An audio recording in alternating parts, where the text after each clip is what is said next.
آج نیب کی ٹیم جو ہے عمران خان صاحب سے اڈیالہ جیل میں تفتیش کرنے کے لیے گئی ہے۔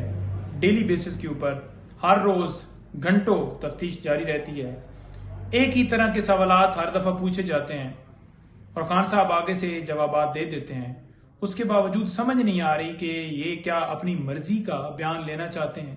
ایک شخص سے جب پوچھا جاتا ہے کہ آپ یہ بتائیں، اس حوالے سے ہم آپ سے پوچھنا چاہتے ہیں کوئی سوال بھی، تو وہ آگے سے جواب دے دیتا ہے، تو پھر جواب کے بعد تو بات ختم ہو جاتی ہے۔ لیکن ایک ہی بات بار بار کر کے تو کیا یہ مقصد حاصل کرنا چاہتے ہیں؟ تمام دستاویزات عمران خان صاحب نے دے دی ہیں۔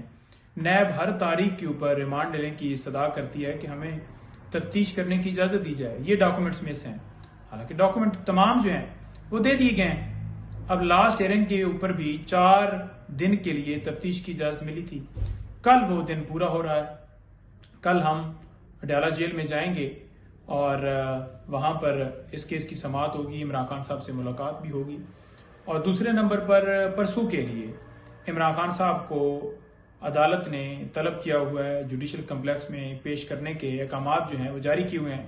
اب انتظامیہ کا کام ہے کہ سیکیورٹی کے انتظامات یقینی بنائیں اور عمران خان صاحب کو بہترین سیکیورٹی میں وہاں پر پیش کیا جائے تاکہ کیس آگے بڑھ سکے۔ نمبر 3، عمران خان صاحب کے مختلف کیسز اس دن لگے ہوئے ہیں، ڈسٹرکٹ کورٹ کے اندر بھی، جوڈیشل کمپلیکس کے اندر بھی اور دیگر بھی۔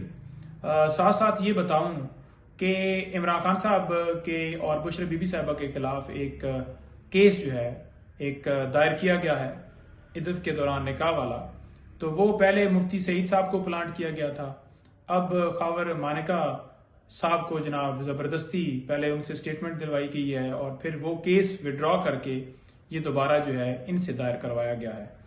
تو سیکشن 248 ضابطہ فوجداری، اس کے تحت عمران خان صاحب اس کیس سے جو ہے وہ ایکٹ ہو چکے ہیں، بری ہو چکے ہیں، بی بی صاحبہ اس کیس سے بری ہو چکی ہیں۔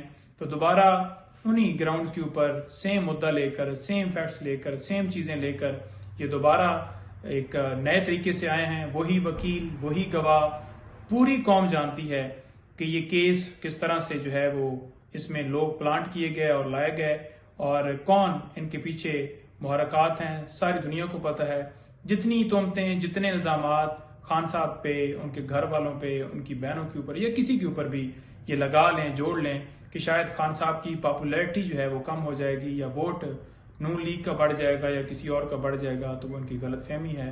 قوم جانتی ہے سچا لیڈر ہے، بہادر لیڈر ہے، قوم کے لیے وہ قربانی دے رہا ہے اور ان تہمتوں سے کوئی فرق نہیں پڑتا۔ بہت شکریہ۔